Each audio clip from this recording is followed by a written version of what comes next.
चलो तुम छोड़ दो मुझको, चलो तुम छोड़ दो मुझको, मैं वापस लौट जाता हूँ।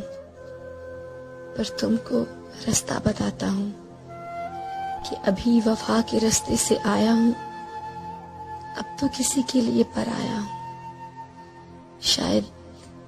शायद मेरा जख्म सिल जाए, तुमको नया साथी भी मिल जाए, तेरा चेहरा और भी खिल जाए, किसी वजूद से भी मिल जाए। मगर जाना मुझे इतना तो बतलाओ कि वापस किस रास्ते से जाना है, ये दुखड़ा किस किस को सुनाना है। तुम किस रास्ते से लाई थी, मुझे इतना तो समझाओ। अगर ऐसा नहीं मुमकिन तो मेरे वजूद को इस तरह झंझोड़ो, मुझको इस तरह से तोड़ो कि जाते जाते बिखर जाऊं।